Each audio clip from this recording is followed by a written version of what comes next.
Hello friends, कैसे हैं आप लोग। उम्मीद करता हूं कि आप अच्छे होंगे और आपके बेहतर भविष्य की कामनाओं के साथ एक नए लेक्चर की शुरुआत करते हैं हम, है कि नहीं। जैसा कि आप लोगों ने देखा कि बेसिक मैथमेटिक्स में जो है डिफरेंशिएशन होता क्या है, कैसे करते हैं, अप्लाई कब करना है, ये सब कुछ सीख चुके हैं हम लोग। उसी को आगे कंटिन्यू करते हैं और उसका नेक्स्ट पार्ट है इंटीग्रेशन। तो आइए हम लोग आज इंटीग्रेशन सीखने की कोशिश करते हैं। ये जो है हम लोगों के लिए बेसिक मैथमेटिक्स में जितना हम डिफरेंशिएशन समय दिए हैं उतना समय नहीं लेगा। तो पहले तो मैं बता दूं कि इंटीग्रेशन दो तरीके का होता है ना। इंटीग्रेशन जो है वो दो तरीके का होता है, एक इनडेफिनिट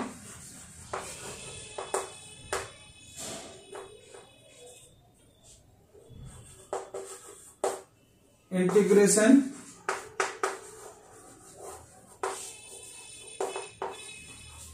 और एक डेफिनिट इंटीग्रेशन।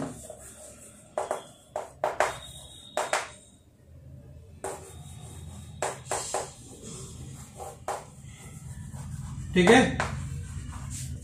फिजिक्स में 98% टाइम्स हम लोग डेफिनिट इंटीग्रेशन ही यूज करते हैं, कहीं कहीं इनडेफिनिट की बात करते हैं।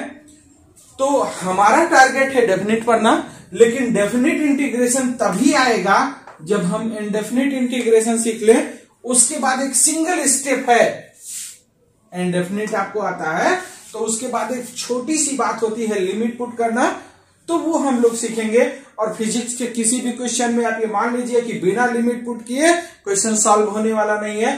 तो सीखना हमारा मोटो क्या है, डेफिनिट इंटीग्रेशन, लेकिन वो आ नहीं सकता जब तक इनडेफिनिट इंटीग्रेशन ना आए। तो सबसे पहले हम लोग इनडेफिनिट इंटीग्रेशन को ही स्टार्ट करते हैं और देखते हैं होता क्या है। अगर आपने डिफरेंशिएशन मुझसे सीख रखा है तो इंटीग्रेशन सीखने में बिल्कुल आपको प्रॉब्लम नहीं होगी। और अगर आप उतना सीखना चाहते हैं जिससे फिजिक्स का काम चल जाए तब तो पूछो ही मत, है कि नहीं। तो आइए देखते हैं, हम लोग को रिलेट करते हैं, ठीक है, डिफरेंशिएशन और इंटीग्रेशन को, है कि नहीं। क्या होता है, हमने कहा इंटीग्रेशन जो है, integration is the reverse process of differentiation. Reverse process of differentiation.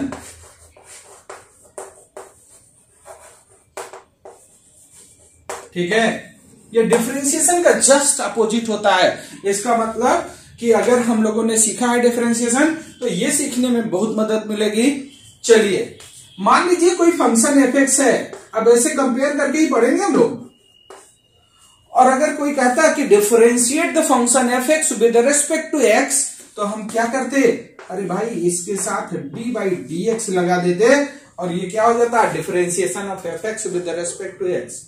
मतलब एफ एक्स है, उसके साथ एक सिंबल लगाया हमने डी और dx से डिवाइड कर दिया। हमने कहा उल्टा होता है भाई। इसका मतलब अगर आपको कोई कहे कि इंटीग्रेशन ऑफ एफ एक्स, तो उसका सिंबल क्या होगा, एफ एक्स तो वैसे ही रहेगा, और जो dx से डिवाइड किया था हमने वो dx से मल्टीप्लाई होगा। और साइन यहां d था डिफरेंशिएशन का, यहां पर कुछ नहीं, एक प्यारा सा सिंबल बनाएंगे ऐसे, ये है साइन ऑफ इंटीग्रेशन। तो अगर ये बातें हैं आपके साथ, ये तीनों एक साथ मिल जाए, इसका मतलब हम इसको पढ़ेंगे क्या, इंटीग्रेशन ऑफ एफ एक्स। ध्यान रखिएगा, बहुत बार मिस्टेक होती है कि किसी भी फंक्शन को इंटीग्रेट आप कब कर पाओगे, कम से कम ये तो क्लियर हो, है ना। नहीं तो मैं आपको याद दिलाऊंगा आगे चलकर कि देखो बेटा मैंने क्या कहा था। कब कर पाएंगे आप, जब उसका डेरिवेटिव dx उससे मल्टीप्लाई हो और सामने इंटीग्रेशन का साइन हो, तब आप इंटीग्रेट कर पाओगे, अदरवाइज इंटीग्रेशन पॉसिबल नहीं है। कभी कभी क्या होता है कि एक dx इधर है और इक्वलिटी के दूसरे साइड में x है और बच्चा वहीं इंटीग्रेट करना शुरू कर देता है, फंस जाओगे बेटा। हमने कहा fx का इंटीग्रेशन तभी पॉसिबल है जब इसके साथ इसका डेरिवेटिव dx मल्टीप्लाई हो और इंटीग्रेशन का साइन हो। अरे भाई ये अगर t का फंक्शन होता तो dt मल्टीप्लाई होना जरूरी है, t का फंक्शन होता तो dp मल्टीप्लाई होना जरूरी है, तभी आप इंटीग्रेशन कर पाओगे। ये एक इंपॉर्टेंट पॉइंट है, जिनको फिजिक्स में इंटीग्रेशन में प्रॉब्लम होती है मैं बता रहा हूं कि वो एक पॉइंट यही है। तो पहला इंपॉर्टेंट पॉइंट क्या हो गया यार, पहला इंपॉर्टेंट पॉइंट हो गया कि इंटीग्रेशन को रिप्रेजेंट कैसे करते हैं। अगर कहीं आपको इंटीग्रेशन के साइन के साथ fx मिल जाए और उसके साथ dx मिल जाए, इसी को हम क्या बोलते हैं, इंटीग्रेशन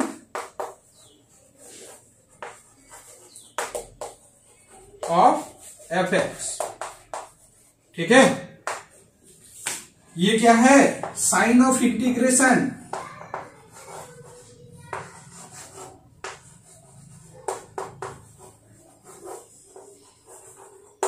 ठीक है, तो ये है साइन ऑफ इंटीग्रेशन, ये वो फंक्शन है और ये उसका डेरिवेटिव है, तभी ये पूरा होगा कि इंटीग्रेशन अब हम कर पाएंगे।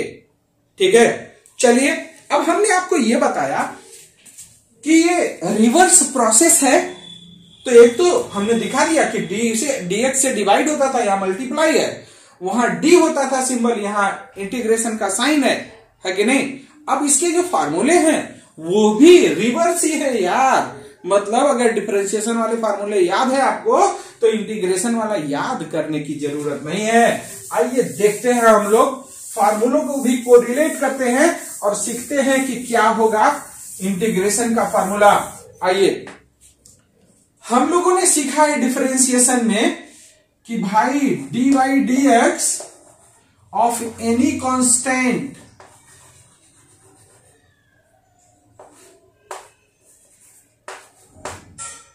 क्या होता है, जीरो, है ना। इसका मतलब कि अगर इसी जीरो को इंटीग्रेट कर दो, इनवर्स होने का मतलब मैं एक बार फिर से एक्सप्लेन कर दूं कि मान लीजिए हमारे पास कोई फंक्शन fx है और उसका डिफरेंशिएशन आपने किया और आपको मिल गया gx। अरे भाई किसी फंक्शन का डिफरेंशिएशन करोगे तो कुछ मिलता है ना, अरे वही तो हमने कहा, मान लो कि वो gx है, तो अगर इसी gx का इंटीग्रेशन कर दिया जाए तो ये फिर से fx ही मिल जाता है। भाई इतना कोरिलेशन है कि किसी फंक्शन का डिफरेंशिएशन करोगे, अगर gx मिल गया तो उस gx का इंटीग्रेशन करोगे तो फिर से fx मिल जाएगा। ठीक है, तो अब हम लोग वही देखने जा रहे हैं कि क्या होगा फार्मूला। इसका मतलब क्या हुआ कि भाई कांस्टेंट का डिफरेंशिएशन किया था, जीरो मिल गया। इसका मतलब अगर इसी जीरो को इंटीग्रेट कर दिया जाए तो क्या मिल जाएगा, कांस्टेंट,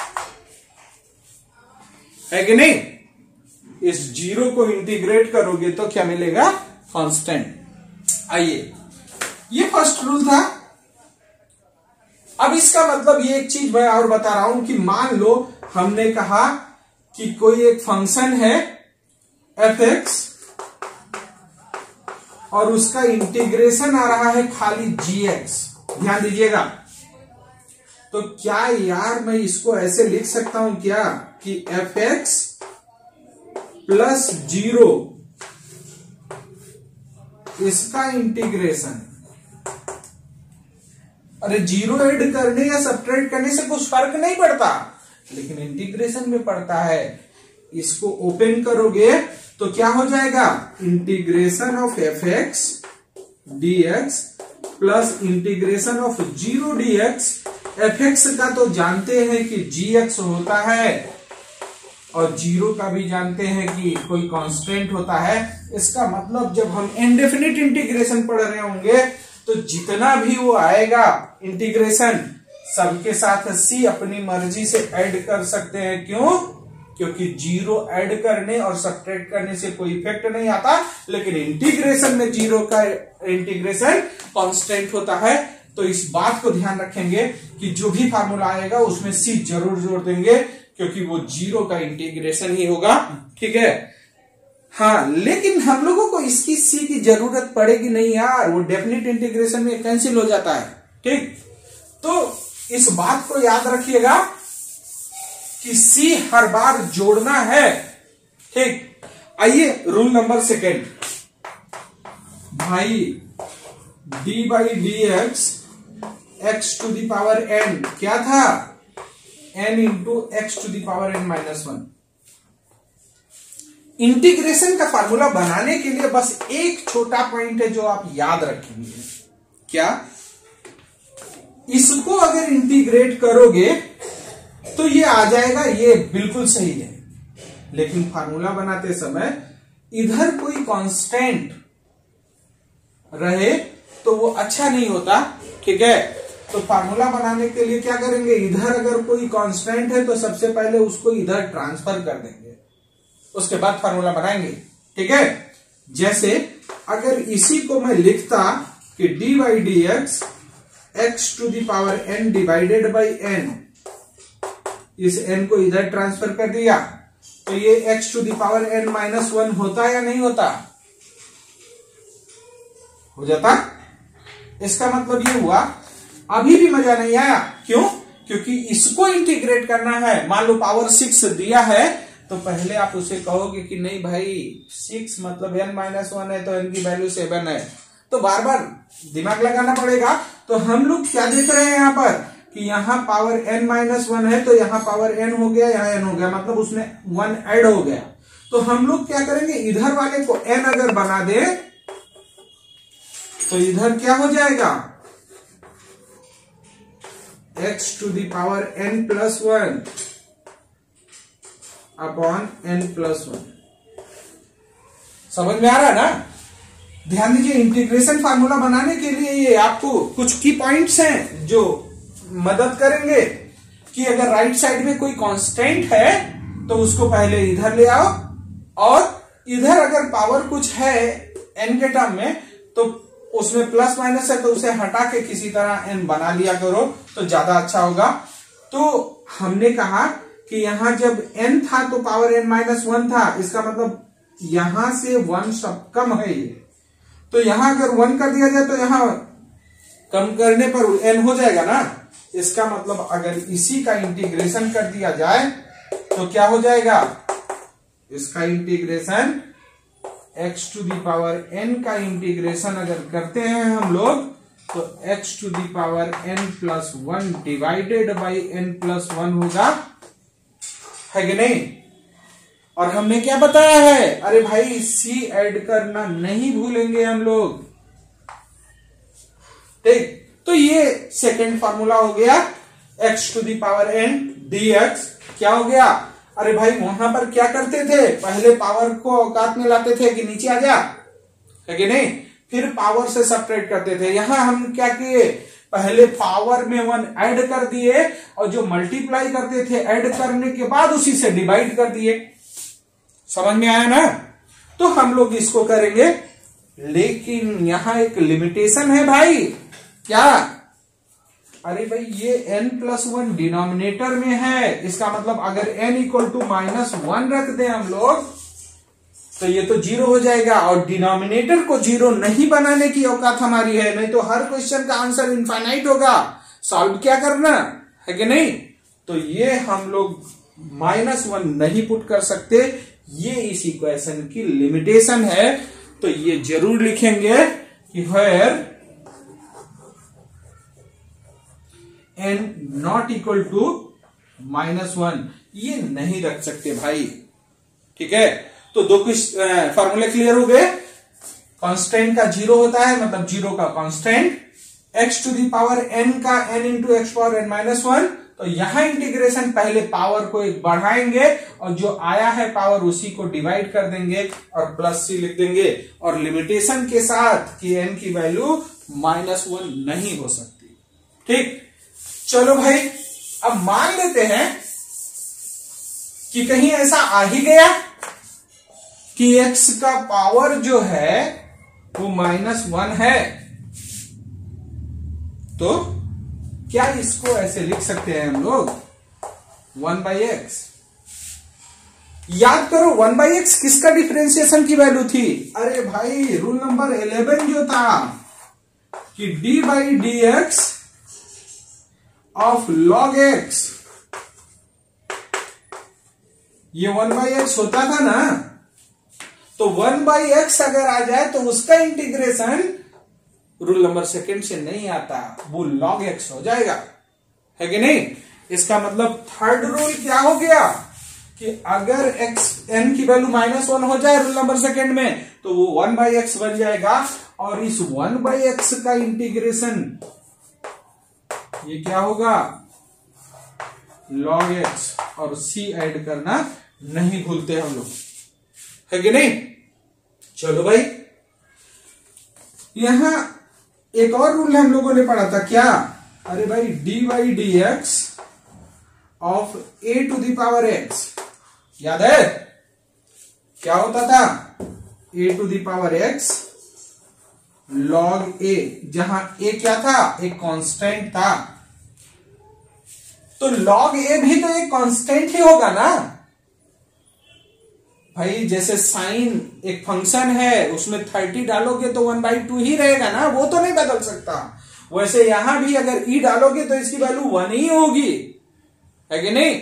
इसका मतलब ये भी एक कांस्टेंट है, तो हमने कहा है कि कांस्टेंट से मल्टीप्लाई हो या डिवाइड हो तो उसको पहले इधर शिफ्ट कर लिया करो। तो क्या मैं इसको ऐसे लिख सकता हूं कि d/dx ऑफ a⁴x, और ये इधर आएगा तो नीचे हो जाएगा log a बेस e, ये a⁴x होगा या नहीं होगा। इसका मतलब कि अगर इसी a⁴x को इंटीग्रेट करोगे तो ये मिल जाएगा। इसका मतलब integration of a⁴x dx equal to क्या हो जाएगा? a⁴x divided by log a base e plus c, है कि नहीं। तो हम लोगों ने 4 फॉर्मूले देख लिए, है कि नहीं, with the help of differentiation. और भी देख लेते हैं, क्योंकि ये इंपॉर्टेंट है भाई, फार्मूले कहां से आए रटना ना पड़े, और मैंने बताया है कि कम से कम रटना पड़े वही अच्छा है। एक और देखा था हम लोगों ने d/dx ऑफ e⁴x, क्या था? ये तो e⁴x ही था यार। इसका मतलब अगर इसको इंटीग्रेट करोगे तो ये मिल जाएगा, इंटीग्रेशन ऑफ e⁴x dx, ये e⁴x ही होगा, लेकिन c जोड़ना नहीं भूलते हम लोग, है कि नहीं। एक और देख लेते हैं, ये कौन सा हो गया? फिर 6th देख लेते हैं, d/dx sin x, क्या था भाई? cos x था ना। इसका मतलब cos x को इंटीग्रेट कर दो तो क्या मिल जाएगा? cos x dx equal to sine x plus c, है कि नहीं। आगे बढ़ते रहो, ये सिलसिला अभी खत्म होने वाला नहीं है। cos x का क्या था differentiation? Minus of sine x। अरे भाई माइनस साइन x का मतलब साइन x इंटू -1, तो इस माइनस को अगर इधर शिफ्ट कर दे तो d/dx of minus cos x equal to sine x होगा कि नहीं। तो इस साइन x का इंटीग्रेशन क्या हो जाएगा? माइनस cos x, तो sine x dx equal to minus of cos x plus c, है कि नहीं। और भी देख लिया जाए भाई, रूल नंबर 8। इसके बाद क्या देखा था? d/dx of tan x, differentiation of tan x with respect to x, ये क्या था भाई? sec² x। इसका मतलब इस सेक स्क्वायर एक्स का अगर इंटीग्रेशन करते हो आप तो 10x आ जाएगा। मुझे उम्मीद है कि आप लोग अब सीख गए होंगे कि डिफरेंशिएशन वाले फार्मूले से इंटीग्रेशन का फार्मूला कैसे कन्वर्ट किया जाए। हम लोगों ने कहा था कि d by d x of cot x ये क्या था, माइनस कोसेक स्क्वायर एक्स। अब हमने कहा माइनस को यहां से हटाओ यार, यहां लेके आओ, तो कोसेक स्क्वायर एक्स का इंटीग्रेशन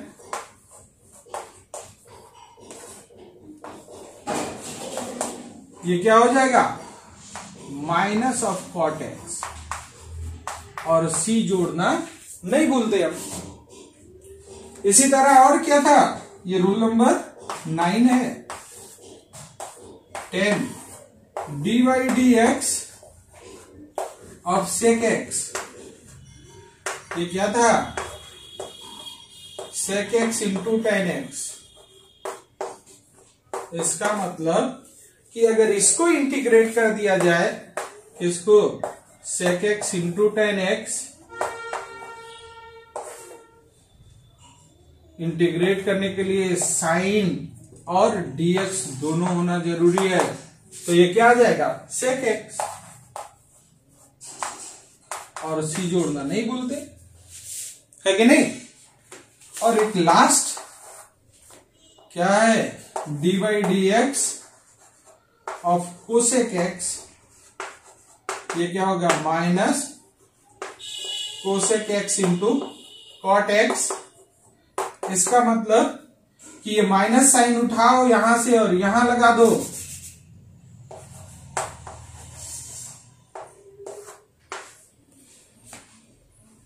तो इसका इंटीग्रेशन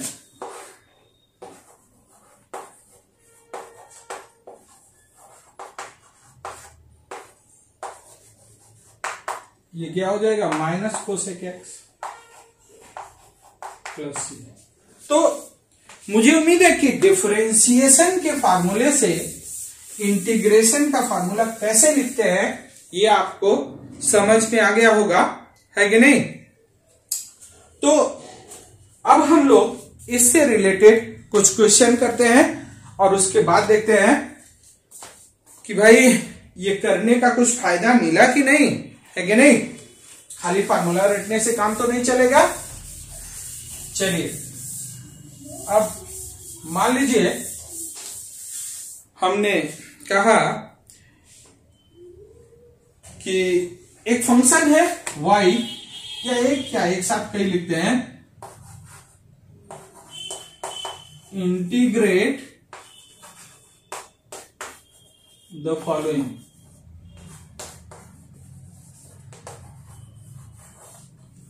पहला है y इक्वल टू, कुछ लिख दिया जाए, चलो सिंगल टर्म फंक्शन से ही स्टार्ट करते हैं, क्यूब रूट ऑफ एक्स, है ना। इसको इंटीग्रेट करना है, तो हमने क्या बताया भाई कि इंटीग्रेट करने का मतलब हुआ कि जिसको इंटीग्रेट करना है उसके साथ दो चीजें होना जरूरी है। क्या, ये x का फंक्शन है तो इसके साथ इसका डेरिवेटिव dx होना चाहिए, है कि नहीं। ये y को fx भी लिखा जाता है ना, क्योंकि ये x का फंक्शन है। तो इंटीग्रेट करने का मतलब ये हुआ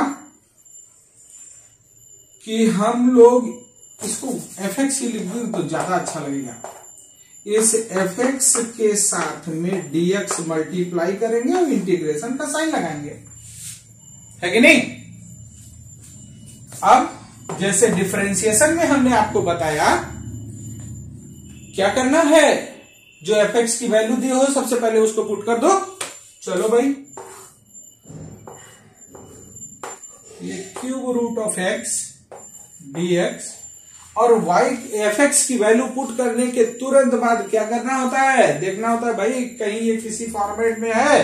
तो रूट का कोई फॉर्मेट बताया नहीं मैंने, तो हम रूट को पावर में कन्वर्ट करना जानते हैं, तो कर देते हैं convert. Integration of x to the power 1/3 dx। अब तो ये रूल नंबर सेकंड में आ गया भाई, x के रिस्पेक्ट में इंटीग्रेट कर रहे हैं और x का पावर 1/3 है, तो क्या करना होता है, पहले इसके पावर में 1 ऐड कर दो और जो पावर बन गया है उसी से डिवाइड कर दो और c जोड़ दो इसमें। तो ये क्या हो गया, x to the power 4/3 divided by 4/3 plus c, मतलब ये हो गया वैल्यू। इसको सॉल्व करोगे तो क्या हो जाएगा, ये 3/4 x to the power 4/3 plus c, यही वैल्यू गई इंटीग्रेशन इसकी। समझ में आया ना? तो बहुत आसान है यार, अगर आपने डिफरेंशिएशन सीखा है तो इसमें कुछ करना नहीं है। अब मैंने कहा कि मैं इसमें उतना टाइम आपका नहीं लूंगा जितना डिफरेंशिएशन में लिया मैंने, तो मैं जल्दी जल्दी कुछ करता हूं। एक सिंगल टर्म हो गया, दूसरा क्वेश्चन दे देता हूं मल्टी टर्म का। fx इक्वल टू क्या लिख दिया जाए, 3x² minus 1/√x plus 5 to the power x, है ना? बिल्कुल आसान सा है यार। इंटीग्रेट करने के लिए क्या करना है, इंटीग्रेट करना है तो इस फंक्शन के साथ dx चिपकाना पड़ेगा और इंटीग्रेशन का साइन लगाना पड़ेगा। पहला स्टेप तो यही है। दूसरा स्टेप, भाई ये फंक्शन की वैल्यू पुट कर दो। अब ये मल्टी टर्म है तो बिना ब्रैकेट के पुट नहीं करते हैं, हमने कहा है कि इसको आदत बनाओ अगर नहीं है तो, क्योंकि बहुत लोगों को मैंने यही मिस्टेक करते हुए देखा है। और ये 1/√x है, इसको क्या करें, पावर में कन्वर्ट कर लें, क्योंकि रूट का कोई इक्वेशन तो होता नहीं, कोई फार्मूला है नहीं। तो ये क्या होगा, पावर 1/2 और ऊपर शिफ्ट कर दोगे तो x टू द पावर -1/2 होगा plus 5 to the power x होगा। अब इसके साथ dx लगाना होगा और इंटीग्रेशन का साइन। और इसके बाद हमने बताया है कि क्या करना होता है डिफरेंशिएशन में। अरे भाई ब्रैकेट के साथ है, ओपन कर दो ब्रैकेट। ओपन करते हैं तो ब्रैकेट के बाहर जो होता है वो सबके साथ आ जाता है, मतलब ये इंटीग्रेशन का साइन इसके साथ भी आएगा और dx भी इसके साथ आएगा। तो ये हो जाएगा integration of 3x² dx minus integration of x to the power -1/2 into dx plus integration of 5 to the power x into dx, है कि नहीं? अब हमने एक चीज और बताया है कि जो डेरिवेटिव, जो वेरिएबल हमारा है उससे अगर कोई कांस्टेंट मल्टीप्लाई हो या डिवाइड हो तो उसको बाहर निकाल देते हैं। तो ये 3 बाहर आ जाएगा और x² dx का integration x to the power 2 plus 1 divided by 2 plus 1 minus यहां पर x to the power -1/2 plus 1 divided by -1/2 plus 1 plus, ये तो कौन सा फॉर्मूला है, 5 टू द पावर x, मतलब a to the power x वाला। इसका मतलब ये क्या होगा, 5 to the power x log 5, है कि नहीं? आंसर आ गया भाई, यही आंसर है। क्या, इंटीग्रेशन ऑफ fx dx, ये क्या आ गया, ये 2 + 1 3 से 3 कैंसिल हो जाएगा, ये हो गया x³ माइनस यहां x टू द पावर 1/2 और ये 1/2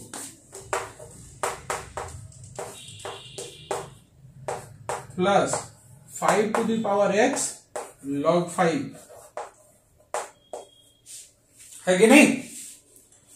अब इसको 2 को ऊपर भी ले जा सकते हो, x³ minus 2 √x plus 5 to the power x log 5, ये आपका आंसर हो गया इंटीग्रेशन ऑफ fx। और ये मल्टी टर्म भी हो गया, है कि नहीं? कोई दिक्कत? भाई इन बातों में कोई प्रॉब्लम नहीं होनी चाहिए आपको। चलिए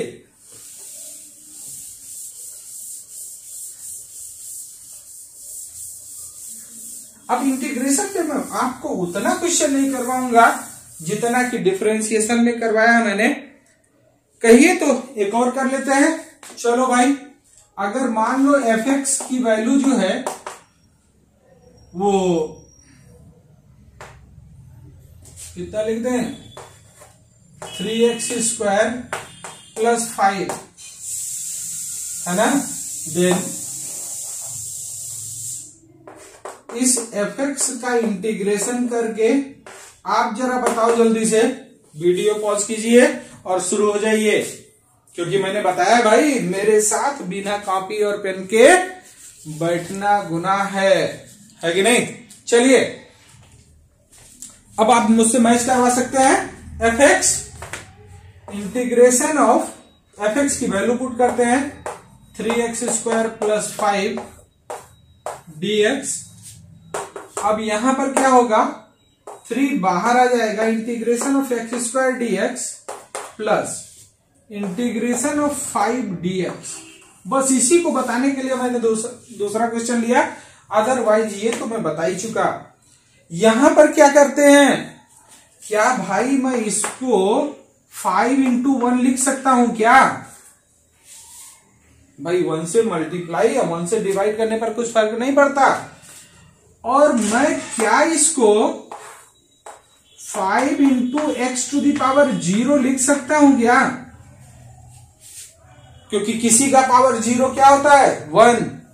तो जो जिसका फंक्शन था वो बाकी उसी का पावर 0 लिख दो। अब ये 5 क्या आ जाएगा बाहर, और ये हो गया x⁻0 dx। अरे हमने कहा है भाई कि इंटीग्रेशन ऑफ x⁻n dx ये x⁻n + 1 डिवाइडेड बाई n + 1 होता है, जहां n केवल क्या नहीं होना चाहिए, -1।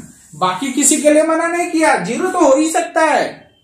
तो हम क्या करेंगे, 5x⁻0 + 1 अपॉन 0 + 1 + c, है ना। तो अच्छा, इधर वाला आप जानते हैं, इधर वाला तो अभी किया था यार, 3, और ये हो जाएगा x1 ऐड करोगे तो 3 डिवाइडेड बाई 3, ये कैंसिल हो गया, तो इधर तो x³ आ गया, है कि नहीं। इसमें कोई दिक्कत नहीं होना चाहिए। यही कांस्टेंट का क्या होता है यही बताने के लिए मैंने दूसरा क्वेश्चन लिया।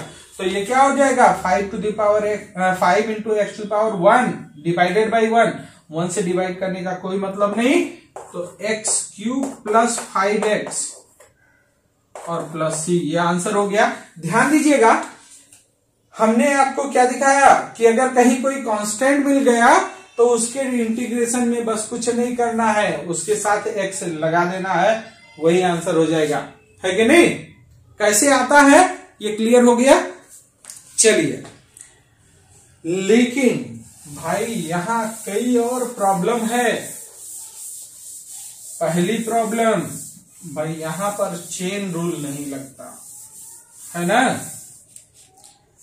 अगर हम लोगों ने ये देख लिया कि इंटीग्रेशन x⁻n × dx ये होता है x⁻n + 1 divided by n + 1 + c। अगर यहां n की जगह कुछ और हो जाए, 2x + 5⁻n, तब क्या करेंगे। तो अगर ऐसा डिफरेंशिएशन में होता तो हम लोग कह देते कि सर चेन रूल लगा लेंगे, लेकिन यहां चेन रूल नहीं लगता, यहां लगता है इंटीग्रेशन बाय सब्स्टिट्यूशन, है ना। तो मुझे लगता है कि अगर मैं सब्स्टिट्यूशन अभी बना दूं तो वीडियो लंबा हो सकता है, ठीक है। इसका मतलब कि इंटीग्रेशन बाय सब्स्टिट्यूशन को देखने के लिए आपको इंतजार करना होगा अगले वीडियो तक। तब तक के लिए नमस्कार।